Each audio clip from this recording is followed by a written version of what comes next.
વડોદરા શહેરના માંજલપુર વિસ્તારમાં આવેલા વ્રજધામ સંકુલથી દિવ્ય અખંડ જ્યોત યાત્રાનો પ્રારંભ કરવામાં આવ્યો। વડોદરા શહેરના માંજલપુર વિસ્તારમાં આવેલ વ્રજધામ સંકુલથી દિવ્ય અખંડ જ્યોત યાત્રા નીકળી હતી।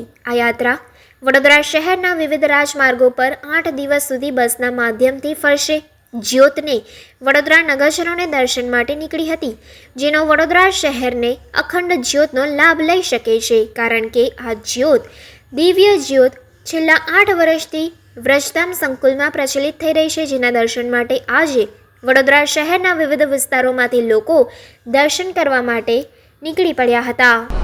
વડોદરાના અંદર વ્રજધામ આધ્યાત્મિક સંકુલમાં છેલ્લા 8 વર્ષથી અખંડ જ્યોત બિરાજમાન છે। 8 વર્ષ પહેલાં વ્રજભૂમિમાં શ્રી ગિરિરાજ પ્રભુના સાનિધ્યમાં ખૂબ મોટા પાયે દિવ્ય યજ્ઞ કરવામાં આવ્યો હતો। એ યજ્ઞના પૂર્ણાહુતિમાંથી જ્યોત લઈને અખંડ જ્યોતના સ્વરૂપે સ્થાપિત કરવામાં આવી હતી। વ્રજમાંથી 2 અખંડ જ્યોત એ વડોદરા શહેરમાં વાગતે ગાતે વાહન રેલીના સ્વરૂપે વ્રજધામ સંકુલના અંદર પધરાવવામાં આવી હતી। 8 વર્ષથી આ જ્યોત અખંડ છે અને સર્વ ભક્તજનો વૈષ્ણવો દર્શનનો લાભ પ્રાપ્ત કરે છે। આજે વડોદરા શહેરના અંદર શહેરની નગરયાત્રામાં 2 જ્યોતમાંથી 1 જ્યોત એ આ બસના માધ્યમથી લગભગ 8 દિવસ સુધી વડોદરા શહેરના રાજમાર્ગ પર પધારશે।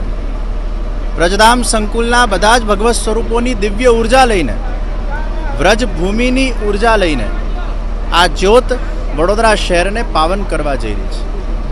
8 દિવસ દરમિયાન જુદા જુદા ભગવદીઓના ઘરે આ જ્યોતનો મુકામ પણ થશે અને ત્યાં પણ લોકોને દર્શનનો લાભ પ્રાપ્ત થશે। આપ સૌ શહેરવાસીઓને હું ખાસ આહ્વાન કરું છું કે 8 વર્ષ પછી સર્વપ્રથમવાર આ અખંડ જ્યોત વડોદરાના રાજમાર્ગ પર જ્યારે પધારે, આપ સૌ એમના દર્શનનો લાભ પ્રાપ્ત કરજો, દિવ્ય ઉર્જા પ્રાપ્ત કરજો।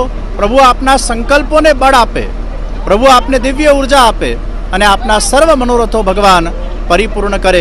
બસ એ જ પ્રભુ ચરણોના અંદર અભ્યર્થના સાથે હિન્દુ વૈષ્ણવ પ્રેરણા મહોત્સવ, જે આજે વૈશ્વિક મહોત્સવ વડોદરા શહેરના અંદર એક ઇતિહાસ સર્જવા જઈ રહ્યો હોય, ત્યારે વૈષ્ણવ સંપ્રદાયના અંદર હિન્દુ વૈષ્ણવો બધા જ 25 દેશોથી જ્યારે ભેગા થતા હોય, 21 ડિસેમ્બરથી 29 ડિસેમ્બર આ મહોત્સવનું જ્યારે ભવ્ય આયોજન થયું છે, તો આ યાત્રાના માધ્યમથી આ મહોત્સવની જાગૃતિ, મહોત્સવનો પ્રચાર પ્રસાર પણ કરવામાં આવશે। વિવાહોના બધા જ કાર્યકર્તાઓ, વ્રજધામના બધા જ કાર્યકર્તાઓ અથાગ પુરુષાર્થ અને મહેનત કરીને આ સુંદર આયોજન અને મહોત્સવના અંદર પોતાની સેવાઓ આપી રહ્યા છે, જહેમત ઉઠાવી રહ્યા છે। આપ સૌને ફરી એકવાર અખંડ જ્યોતના દર્શન માટે ખૂબ ખૂબ મારું ભાવભીનું આમંત્રણ છે।